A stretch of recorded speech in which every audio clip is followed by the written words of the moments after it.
So what is AI personalization? Well, Shelley talked a bit about workflows. This is really fitting into the workflow when you're creating ads. This is a point where you have already created the ads and you're serving them, reporting on them and optimizing them. So what the AI is doing is it's observing behavior. It's making decisions based upon the predicted outcomes, which is your KPI. And it's doing that at an individual person level each second, each time an ad is being delivered. And it's continuously updating the decisions as the environment changes. So when you pull that apart, what's happening that's new compared to the old DCO, where you might have different ads and it's winner take all, this is very different. The AI is pulling apart different features of the ad. Shelley, we described this roughly as metadata, but these are features in data science language. They might be the theme of the ad, the layout of the ad. If it's a video, it might be the voiceover of the ad or the script of the ad. It's pulling those apart into separate layers.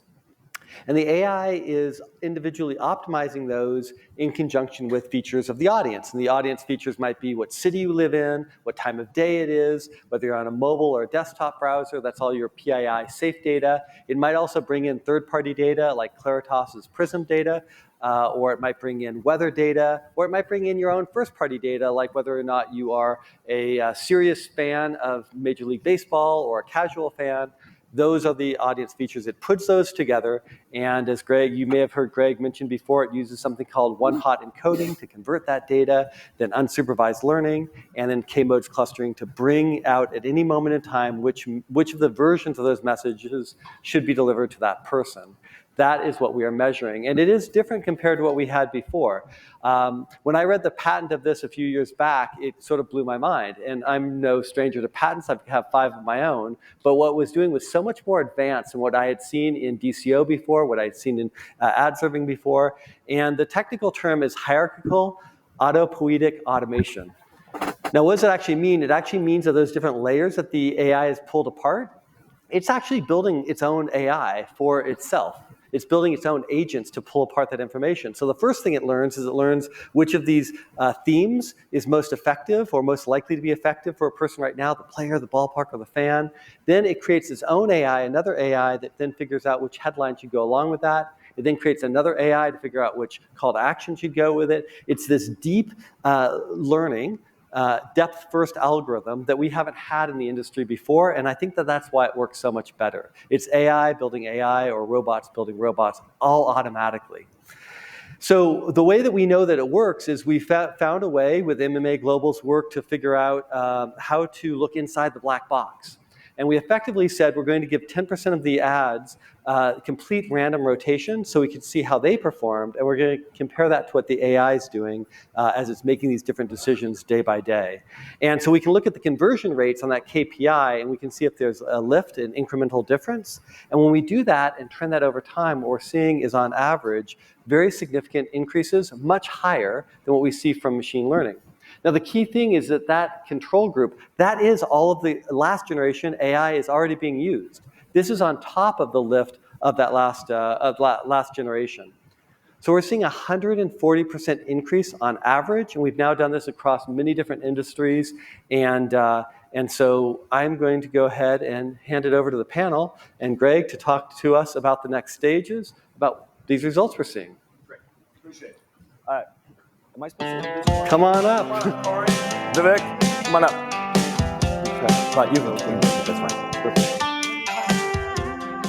So, for the rare number of you who don't know, Karan Timpone is CMO of Major League Baseball, my ex-board global board chair at one point, and Vivek Parekh, am I right? Yeah. Yeah. Okay. Parekh is the general manager of brand at Shell, based in Shell's a big international company. CMO is actually on the global board.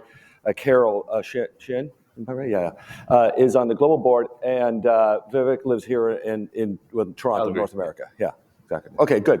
So they have both executed studies, and so what we're going to do is show this to you. Let me just set up a little bit here, though. And I think I'm going to go, Vivek, I'm going to you first, okay? And then we're going to bring Rex in to talk about the tech. And at some point, we're going to go to questions pretty quickly on this one. I'm going to just have them show here so I can. So listen, Carol says global. She joined an AI CMO AI task force just to help guide the MMA about what we should be developing to help other members get AI. And she made a statement in that we were asking, like, what's your AI objective? What are you trying to accomplish? Well, I was trying to figure out what the CMO goals were, right? This is easy enough in my job. They basically tell me the answer, and then I repeat it to you a bunch of times. And so what she said was, what did she say? What did she say the goal, what she had given you and the rest of the marketing team as a goal for AI at Shell? Yeah, so I'm pleased to be here. So Carol, who sits on your board, when she was having a conversation about what AI should do, I think she just stood up and said, yeah, we've got to be delivering hundreds of millions of value through it while enhancing customer experience and getting more brand love. So that's what she said. Yeah. Yeah, she gave a real number and said, you guys need to go hit a goal. And she didn't care if you did it by efficiency or by brand, right? Okay, so this study plays into something. By the way, have you guys done any personalization before? Really thought about that concept? Yeah, we used to do dynamic creative programmatic media multiple times over. Okay. So this had to be over and above what we had already done with dynamic creative. Good, okay, why don't you show your results and then Karan will come over to you. Go ahead. So as I said, my boss, she sort of sat with me and said, okay, Vivek, here's something for you. Delivered, these million growth while enhancing customer experience and getting more brand love. So I said, okay. But then we had great partners in the form of MMA. Rex was working with us, and we said, okay, what can we do? So we first said, why don't we look at what is a place where customers actually love us the most, are happiest working with us, and actually also end up increasing revenue. And one of the places to do that is you actually become a Shell app user. So if you'll sign up for the Shell Go Plus app, for example, that's a loyalty program. And in this, customers who are, let's say, interested in motorsports get access to a lot of motorsports information and experiences. Other customers are interested in the holistic offer. I want to have a coffee along with few. And there are other customers whose missions are, I want to get the cheapest gas that's possible. And all of those things you can actually accomplish in the app. So that was the first step, that if we can get customers into a loyalty app, then the objectives would be met. And then you could even actually assign an annual value to customers, and therefore say you could how many people you needed to be in to achieve the numbers. So that's the first step. We really set a solid objective function that the AI could optimize on. Then we worked with the team, and we again set a control with AI and one without AI. And the other thing is we were careful not to do kind of very controlled pilot, because this had to be in real life. So we decided we're going to go to one market while everything else is happening. We're not going to say stop everything and we're going to do an experiment for 2 weeks or something. No. While everything's happening, how can we have with AI and without AI and in real life, in a full market, not a territory, can we make impact? So that's the other thing we did. We decided to go do it in the UK while everything else is running. So we did that, and so the results we got were, we got about 200% lift in app registrations as a consequence of when you had everything else running and no AI, it was 100.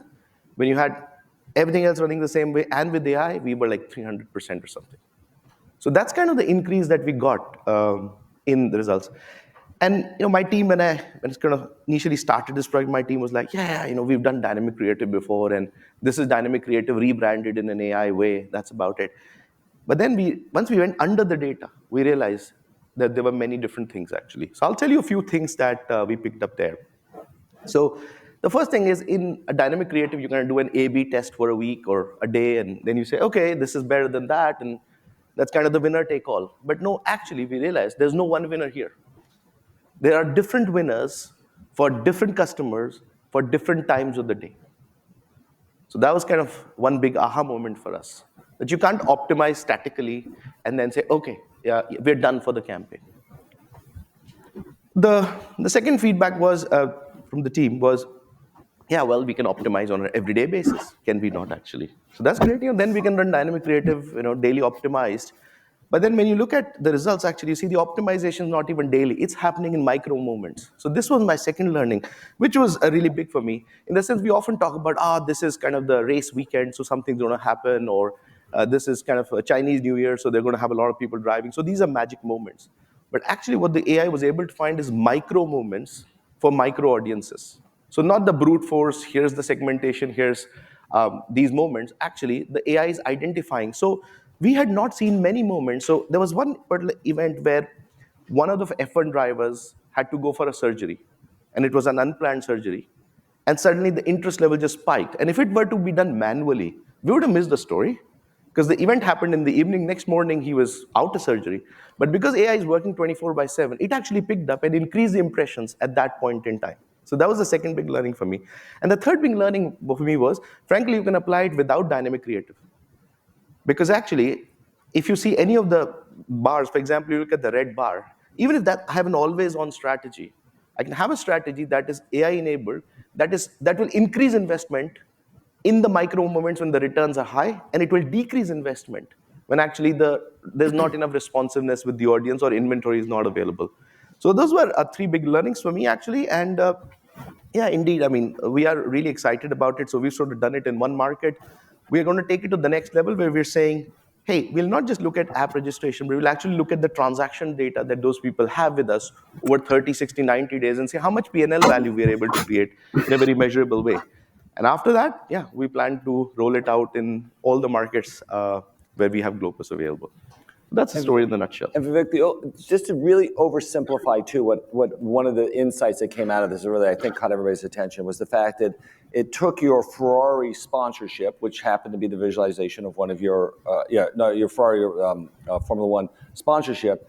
It figured out and matched that to activities that I don't know that no media planner, strategist, buyer would have figured out to go after in that way, right? That's what really was going on. It was that red line back there on yours that really got everybody's attention. Yeah, so, I mean, we kind of knew that every weekend race that happens, there is heightened interest. Yeah. Then we suddenly see this spike on Wednesday. We're like, where did this come from? We were all scratching our heads. There was no race. Then one of us who knew someone said, oh, yeah, the driver's actually gone for surgery. Okay. And that is it occurred to us that there's an emergent quality of AI, which I think Sherry had mentioned before, that it's picking up signals often we cannot even fathom that are happening around us. So that was a you'd have to have moment. somebody or something make it just 100%, 24 hours a day, 7 days a week, watching the news to look for opportunities to spike, and then how do you spike against that and not know, and then optimize versus every other option choice it could make. I'd like to find such a planner. If I find that employee's available, you'll hire them, right? Okay, good. Okay, so Karan, your situation is kind of actually very different. So one, you were going after an actual e-commerce goal, but you actually took this to the teams. I mean, you went right. You took it to a board meeting and said, anybody want to participate? Yeah. So Major League Baseball's 30 major league teams. There's 120 in the minors, but in the 30 major league teams, we were looking when MMA Claritas came to us with this option. We were like, oh, this is really great. We're looking for 3 to 5. I think it was 3 to 5 teams to sign up. Well, we took it to a board committee within our owner meetings, and 17 called us right away. So I think based on the findings you're going to see here, all of them will be calling. And we'll roll it beyond the actually 7 that we actually activated this with. But I think the important context for us, I'll tell a little bit of our story.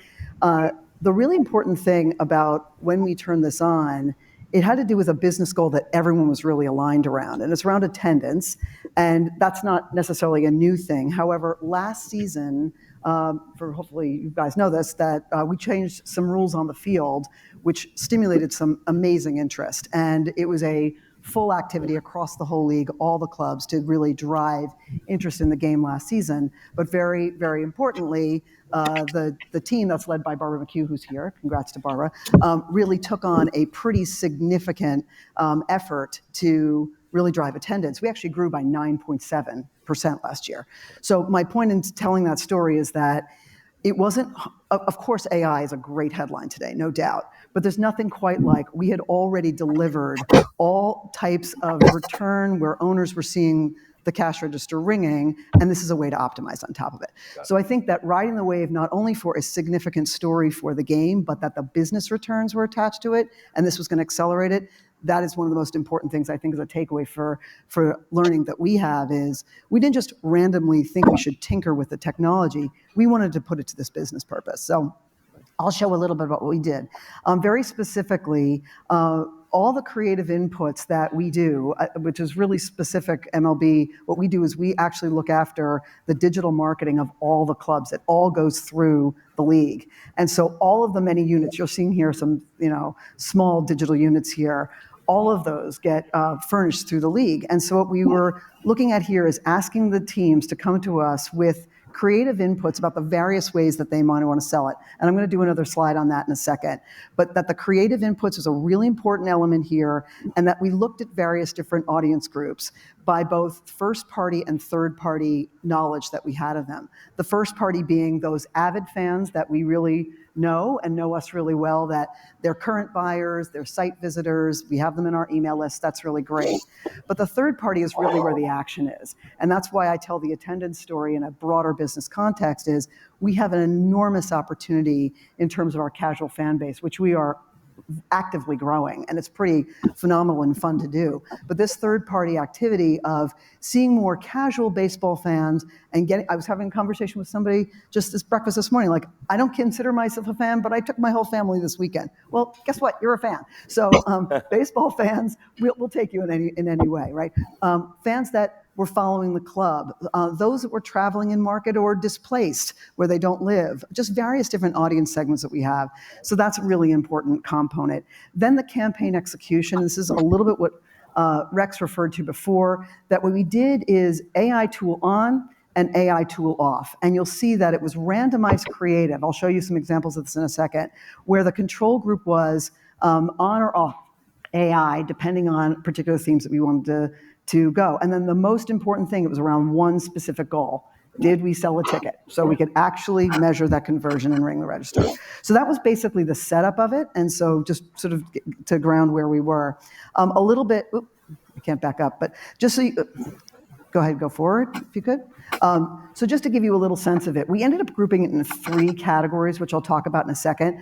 But just so you know, it came to us in various different fragments, that there is probably promotions that the clubs might want to do, there's a player that they might want to promote, there's a price point they want to talk about, there's a particular fan experience who doesn't love a hot dog at a baseball game, the ballpark experience itself. It's really interesting to the point that Vivek was making, when the tool goes on at a certain time in the middle of the night with a background color versus in the middle of the day, all of that changing all the time. And then some very more generic, just telling people things are on sale now. So these are all the types of messages we could have out there, but we ended up grouping it into 3 categories: player, fan, and general. So we just took all of these various things and grouped them together. And from that, we were able to really put together that assembly line I mentioned of all the various creative inputs that I think were really just on display, because AI really can find that audience and find that optimal activity in that moment in a way that a team could never do manually. So I'll show you a little bit of result here. Up here, these are the 7 teams that participated. We had about over 2,000 creative versions between all those small digital units that I referenced.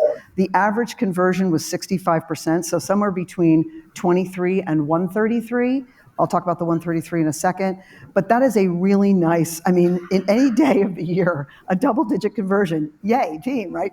So what is really awesome here is to sort of see that diversity across and try to dig under and learn what was going on. So we're just in the beginnings of really getting into it, but to see that gives us a lot of confidence that there's something here that we need to continue to do, and we need to have that on in a way that some of our regular planning would never have accommodated.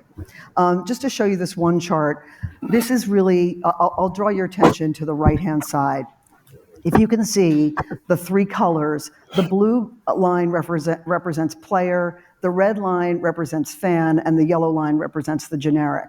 If you could see that versus what was AI off on the left-hand side, wide divergence here. And so just to echo something you heard before, you'll see a spike in player. That's similarly moments in news or moments in activity when there was something else that we were riding the weight of, that the tool was able to then optimize and connect that piece of creative to the optimal audience. And that's super exciting. To the earlier point, we're not going to have somebody there in the moment, in real time, and that's really what this tool can do for us. Similarly with fan, it was really interesting to see it kind of start and then really level out at a much higher level than player. Player really cratered. And generic kind of held its own. So I think that for those of us who are sort of like, how would these each work? I think it's really important to look at the data and look back and say what was actually working. So this is across all 7 teams. I will just say across one team in particular, they used some really bright creative that really helped pop out and really displayed the player in a very specific way. And I think that's what got them into that 133 category, well above the double digit. So this last slide that I'm sharing with you is just to say what AI was doing was, by identified cohort, the various groups that you see up top, it was mixing whether it should be player, whether it should be player fan, whether it should be ball pack and player. And you'll see that that constant iteration all the time is also something we could not have necessarily planned. We've learned a ton from it, and we're looking forward to the next tranche of creative that we'll be able to do, and look forward to great results as well. Great. Karan, hey, Dan, I see only a few minutes here. I thought I had a little more time, so if you maybe just kind of check me on that, make sure that's right. Karan, so you mentioned the 133 case. Yeah. What really happened that the one performed better than the other team? I mean, this was the most unique experience and the hardest thing Rex has maybe had to do in his life in a long time. Really? But you think? Well, I'll just go back to the creative for a second. I think that the idea that you'll see some of the creative was like bright blue in the background, like making the player pop. It was really differentiated. It really stood out. Okay. And I do want to make a really important point here, particularly for the creatives in the audience. These are not generated AI versions of players. It's our likeness of players then served into these ads in a real-time way. But I think that the backgrounds and the options that were created were a little more impactful in terms of their color, in terms of their position, in terms of the copy. It stood out. Have the team seen this yet? Some of them, yeah. And so And their reaction was? very positive. What we're doing, though, is trying to then set up the next tranche of creative. So it's, let's learn this and let's use this to set up what could we do in audio, what could we do in video, what are things that we could do, iterate on top of it. There's a lot of interest in this third-party data because of the casual fan growth idea that we're focused on. How can we turn up more of that and learn about what more we can do with third-party? So, hey, Dan, you guys can go ahead and fill in questions. Just keep those here. I don't need to see them up there. Just keep them here. But if you have questions, go ahead. I'm going to get to a couple. But what's been the reaction now inside Shell around this? I mean, listen, you guys, you're a retail business. At some fundamental level, right? And so, are you looking at expansion? What do you think you would go next? Yeah, so I think the view at Shell was that we welcome lots of customers with different missions, actually, why they come. And the idea is, this is one opportunity where we think that we could apply AI at scale. And really make sure that everyone has kind of a curated experience and gets to meet their mission as quickly as possible. So Rex, that first question there, I don't know if we really get into what technology. I do want to make one point about this, is that we have now used 3 different companies. And of the 8-9 studies that we've completed so far, remember, we're just a trade association doing experiment. We're not a product company trying to outsell something. So be really clear about that. We've used 3 different technologies, and there's been 8-9 studies. 2 of the studies, just to be clear to everybody, were 0, right? Completely failed. Why do we think, and there's as much learning office in fail, so why do we think there was potential fail? Yeah, there's 2 hypotheses. One is the technologies were different. So in all the ones that succeeded, we were using Claritas' technology, which is that patent I mentioned before that I had read. And the other ones, we were using 2 other companies, who I won't say their name here out of respect. But they weren't head-to-head. So what had happened is, like, Kroger did 1 round with Claritas, they did another round with the other vendor. GM did 1 round with Claritas, they did another round with the other vendor. What I'd love to do is have somebody who wants to do the same creative at the same time and do side by side, and then we'll know if it's the technology. So it could be that maybe that second round of messages, there is a certain calculator I've developed, which is you need a certain number of conversions per day per version. Otherwise, the AI doesn't have enough signal to learn, so it's possible to overload the creative. We did some tweaking and tuning as we were figuring out the right answer. Interestingly, so there's probably a sweet spot for the numbers. So there's a couple more. Every single time we do one of these, we learn a lot more. We learn a lot, exactly. Yeah. And if any of you have an AI technology that you'd like us to make a part of, we're happy to do that. We're not out to develop an individual company, but we're trying to figure out what is working, what isn't. Because even though you're using K-modes clustering, one-hot encoding, there might be other techniques within there that somebody has figured out that could also work. That's right. And the best way, I think the big advance was that we opened up the black box and made it transparent with that randomized control group and being able to see day by day exactly what the AI is doing. So the key thing is, if you participate, the deal is we get to look at day by day the data, the control group versus the exposed group, so we have complete ability to validate this work. So very good question here in number 2. One of you can take on, like, so was the cost of creative overwhelm the value creation, which somebody else on the stage was making that point earlier in the event. So who wants to talk about the cost of creative? Creative development here, creative production. That was not a factor in terms of it being overwhelming, because I think like there were enough pieces that the team would normally have made, so that was not the big factor. The one thing I would think is important to say, and I think this is where our studies were different. We actually asked for a minimum level so that everyone would be sort of at a minimum, and then we asked the teams to actually pause the other forms so we could have really a control, the other forms of, and so that's a commitment. So it's a little bit less of a creative commitment and more of a commitment of please pause what else you're doing in terms of your attendance driving, so we can really see how it's actually functioning. For us, but the creative, I mean, I think what they're overwhelmed by is that you did 2,000. You didn't really do. There was 4 different ad unit sizes. Correct. There were a total of, I don't know, 5, 6 different creative elements could have fit into an ad. It wasn't that many, but the machine made the decision, as Rex said earlier on. So it's not, it really wasn't not a heavy lift at all. The interesting thing is I initially tried to add cost to the creative when I calculated the ROI, and the team said, no, actually it costs us a little bit less because the team is keeping the creative live longer, and so they're actually having so I just zeroed out the creative cost. And Kay had actually found with their work at Kroger that was actually less expensive. But you do need to think about building creative a little differently. It was less expensive for us overall, though. If we had just put this, I'll just say, in terms of return, if we had had this on, if we had put this many pieces of creative without the tool, we would have lost our upside. I know we've talked internally about how much revenue we think this generated. Are you giving out that number? I'm not. Darn it. I think am I allowed to secretly, privately later? Okay, I guess you're not. I think also in our study, at least, we didn't need to do thousands of creative. We did about 40 odd, and of which there were 3 or 4 based on key themes, and after those were variants. So actually, that's one thing that we didn't really have to overproduce. And the other thing is it was also channel agnostic. So we tested multiple formats on mobile, and then we later on realized that some formats we could cull if we needed to later on, and the results were holding in multiple formats. So that's the other thing. It's you can do it on any format where you can actually get feedback where the AI can learn from and then subsequently iterate and improve.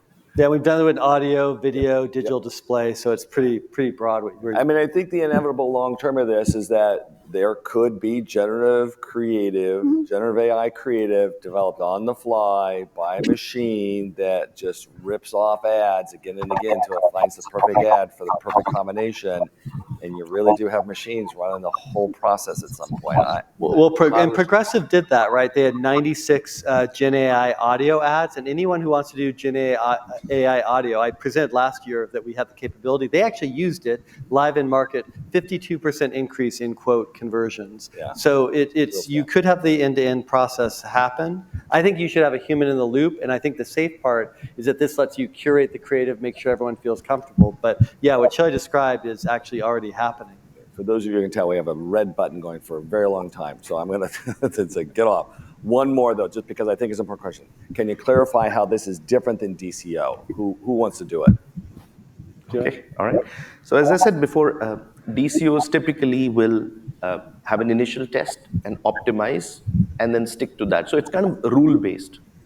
How is it different is, you're optimizing all the time in micro moments. So what was optimum last week is not the optimum this week. So that's actually one different. And secondly, fundamentally, DCO is driven by some rules. So it's the weather, it's the audience. Here, you get emergent qualities, factors that you have not even put in there could become hidden variables to start with, and later on if you can decipher. And all I'm saying is, in no DCO could we have picked it up that if a player goes through a certain event and that creates a moment of high ROI, we would not have even thought about it. When I first saw it, it took me a long time to believe. In fact, we extended the test and said, let's do it a few more times to see does it repeat itself. And yes, every time there would be a random event, we would see a change. So I hope that explains how it's different from TCO. I know they're going to yell at me here because we're actually we have to be out of this room at a certain point. So I can't thank you enough for taking leadership on this. It is a big commitment to do anything new and figure it out. I'm always respectful. So give a big warm thank you too.